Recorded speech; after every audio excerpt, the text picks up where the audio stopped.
Әйелдің үстіндегі киімнің бәрі қымбат брендтерден болса да, отбасы мүшелерімен бірнеше шаршы метр жалдамалы пәтерде тұрады. Бренд киім сатып алу үшін ол күн сайын қызын көгерген нанмен тамақтандырады. Ағасы қарындасына тамақ жасап беруін өтінгенде, әйел оны жиіркеніп итеріп жібереді. Ол бар арманы бай отбасына тұрмысқа шығу. Бір күні күйеуін елеместен қымбат көлікке отырып алады. Әкесінің шарасыз түріне қарап тұрған ол анасына жалбарынады, бізді тастама. Бірақ әйел кедей аудандағы өмірмен қоштасуға еш қимастық білдірмейді. Содан кейін әкесі өмірден түңіліп, өз-өзіне қол жұмсауды шешеді. Қолында қатты қысып ұстап тұрған фотоны ұлы ашып қараса, анасы жіберген сурет екен. Қайғылысы, бұл оның анасының алғаш рет бақытты күлген бейнесін көруі еді. Сол сәттен бастап ол іштей ант береді. Анасын алып кеткен бай адамнан кек алу. Ол байды үйіне іздеп барып пышақ сұғып алады. Бірақ анасы бұл көріністі көргенде, ұлының жағдайын елемей, жерде жатқан байын уайымдады.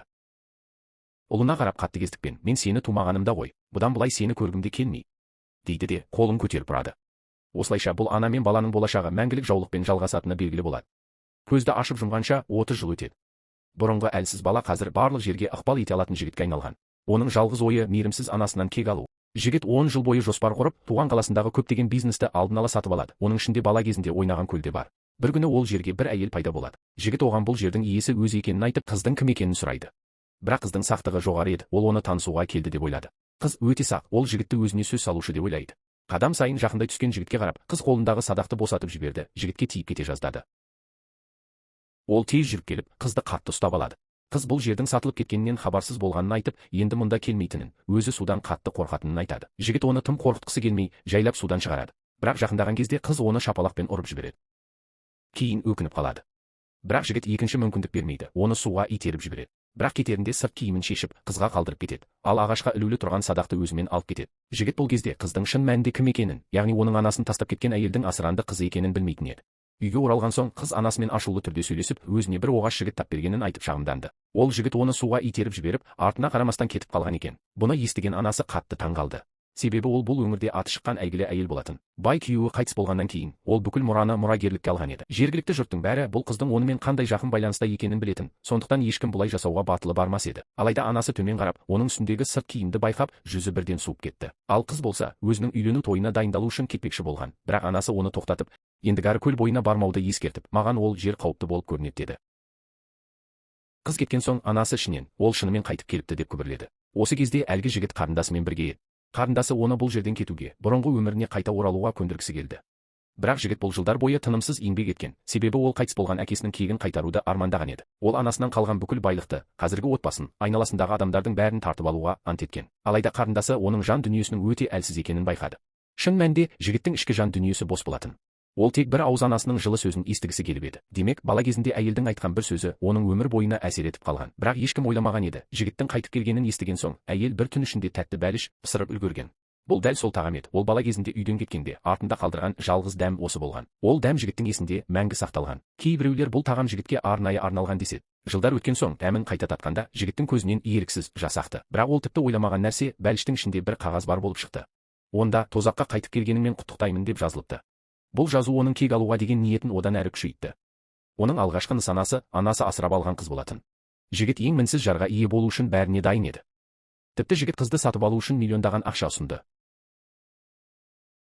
Бірақ қыз 3 күннен кейін жігітіне тұрмысқа шықпақ болатын. Ол жігітке жоламауын, мазаламауын ескертіп, батыл сөйледі. Алайда жігіт қыр соңынан қалмай, өзінің ісімен дәлелдегісі келді. Қыз қанша қарсыласса да, оның қолынан құтыла алмайтынын ұқтырды. Ол ең жұмсақ үнмен, бірақ өте өктем сөздер айтты. Мен саған тек 3 күн уақыт беремін. Сол уақыт келгенде сен өзің маған тұрмысқа шығуға жалынатын боласың.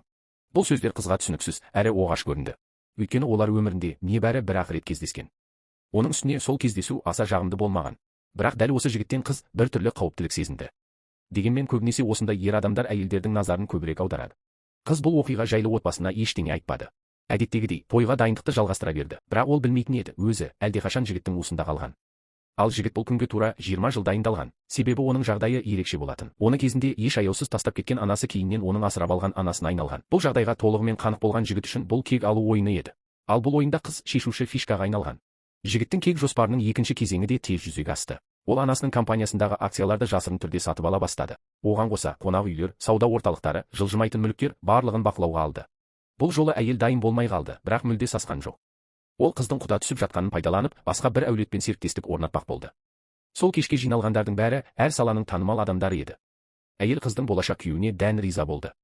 Алайда ешкім білмеді, сырттай қарағанда момын көрінген жігіт шын мәнінде опасыз адам болып шықты. Қыздан хабарлама келді. Тез шығып кездес менімен, әйтпесе өзім ішке кіремін деді. Жігіттің жүзі бірден бозарып кетті. Қызға байқатпау үшін, алыстан досым тойға келіп жатыр, қарсы алуға шығуым керек деп сылтау айтты. Ал сыртта оны күтіп тұрған әйел жігіттің қарындасы болатын. Бірақ екеуі бір-бірінің кім екенін білмейтін. Олар жақында бір барда кездесіп, біршама әңгімелескен соң, енді жолдары қиыспайды деп ойлаған. Алайда әйел кейін өзінің жүкті екенін біліп, не істерін білмей дағдарды. Жігіт қызға енді мазаламауын өтінді. Бақытына орай, онымен бірге келген жігіттің қол астындағы адам дереу басшысына қоңырау шалып, жағдайды айтып берді де, алыста тұрып екеуін бақылап тұрды. Осы сәтте қыз болашақ күйеуінің әлі көрінбей қойғанын байқады. Іздеп сыртқа шықты, бірақ ұзай алмай жатып жаңбыр жауып кетті. Жергілікті наным сенім бойынша бұл жақсылықтың белгісі. Қыз аспанға қарап, болашақ өмірінің бақытты болуын тіледі. Осы кезде жақын жерден біреудің дауысын естіді. Қараса, бұл жігіт екен. Қыз ол өзін іздеп келді деп ойлап, тез ағаштың артына тығылды. Алайда жігіт қарындасын іздеп келген болатын. Қарап тұрған зәулім үй кезінде байдың меншігіндегі үй еді. Бұл көрініс жігіттің есінде мәңгі қалған. Ол кезде анасы оған, сені ешқашан тумағаным жақсы ет деген еді. Дәл осы кезде қыз байқамай дыбыс шығарып алды. Жігіт сол сәтте бұрылып, оны байқап қалды. Екеуі бір-бірінен, сен мұнда не істеп жүрсің деп сұрады.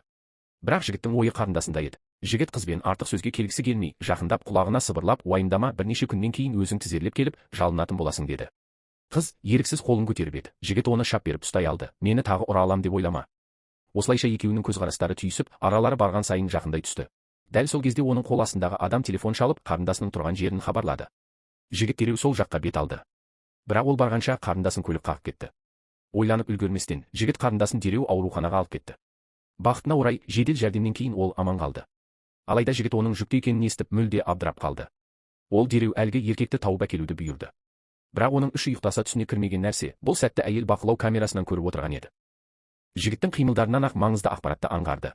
Бұл әйел үшін қыз жай ғана құрал болатын. Ал жүкті болған қарындасы енді тастандық айналды. Ағасы қомақты ақшаны жігітке ұсынды. Бірақ бұл ақшаны алу үшін бір ғана шарт қойылды, ол биік шыңнан секіруі керек еді. Еркек қатты қорқып, дірілдеп кетті. Сол кезде ол шын мәнінде кіммен бетпе-бет келгенін түсінді. Бірақ жігіт оған тағы бір таңдау берді. Дереу қарындасыма үйлен, әрі өмір бойы тек соған арнаймын деп уәде бер. Алайда еркектің өзге қалыңдығы бар еді, әрі сол кеште үйлену тойы болатын. Бірақ жігіт үшін қарындасы өміріндегі ең қымбат адам. Анасы оларды тастап кеткен соң, ол мен қарындасы бір-біріне тіреу болып келген. Жігіт ешкімге қарындасын ренжітуге жол бермейтін. Жаны үшін қорыққан еркек амалсыз келісіп, қарындасына шын ғашық адамдай кейіп танытты. Кеше жүкті екенін естіген соң түнімен ойландым. Жауапкершілік алатын кез келді. Ағаммен де сөйлестім, ол өте жақсы адам деді. Сөйтіп ол маңызды шешім қабылдады, қарындасына сөз салды. Қарындасы бір сәтте қатты толқып, нағыз жан жарымды таптым деп ойлады. Оның жүрегінде қарындасына деген ешқандай сезім жоқ болатын. Жігіт қалтаны ашып, айналасында ешкім жоқта ішіндегі қағазды ашты. Онда қыздың арманы анық жазылып тұрды. Қашаннан бастап екенін өзі де білмейді, бірақ жігіт кейде сол ерекше мінезді қызды еске алатын. Қол астындағы жігіт келіп бәрі дайын деді. Сөйтсе, жігіт бұл істі әлдеқашан жоспарлап қойған екен. Қыздың әкесі қыздың анасының қол астындағы жеткізуші болған. Анасы оның қызын асыранды қызы етіп қабылдаған. Ал жігіт табыс табатын тұсын тапты. Ол қыздың болашақ күйеуіне жасырын түрде қаржылай қолдау көрсетіп жүрген. Сосын маңызды күннің бірінде күтпеген жерден оның қаржы көзін жауып тастады. Бірақ қызығы, жігіт бұл опасыз еркектің қыздың болашақ күйеуі екенін білмеген. Сол сәтте қыз да өзінің өміріндегі ең маңызды екі ер адамның жігітпен тығыз байланысты екенін білмейтін. Оның әкесі жігітке көп мөлшерде қарыз болған, ал болашақ күйеуі енді жігіттің қарындасына үйленбекші. Үйлену тойы басталғалы тұрған, бірақ күйеу жігіт әлі көрінбеді. Қыздың әкесі сыртта уайымдап, қайта-қайта біреулерге қоңырау шалып жатты. Бірақ келгендер жігіттің адамдары болып шықты. Олар әкесін ұстап әкетіп, қызға бір қағаз жеткізді. Онда, әкең менің қолымда. Мен айттым ғой, 3 күннен кейін тізерлеп келесің деп жазылған еді. Қыз ойланып үлгерместен, бірден олармен бірге кетті. Ал бұл кезде жігіт қарындасының үйлену тойын өткізіп жатты. Оның үстіне күйеу баласы, робот сияқты жігіт не айтса соны істеп жатты. Жігіттің бойындағы бедел мен қаталдық оған қарсыласуға мүмкіндік бермеді. Күйеу жігіт қайта-қайта алғыс айтып, соңында биде биледі. Өйткені жігіт үшін бұл өмірдегі ең қымбат адам қарындасы болатын. Үйлену тойы аяқталған соң, жігіттің адамдары қыздың әкесін ала келді. Ол таяқ жеп, көзі көк, мұрны қанап, әбден шаршаған күйде тұрды. Бірақ соған қарамастан жігітке қарап, сен нағыз жауызсың, саған не керек деді. Мұны естіген жігіт енді жасырмады. Қарызыңды қызың қайтарады деді де, жайбарақат бұрылып кете барды.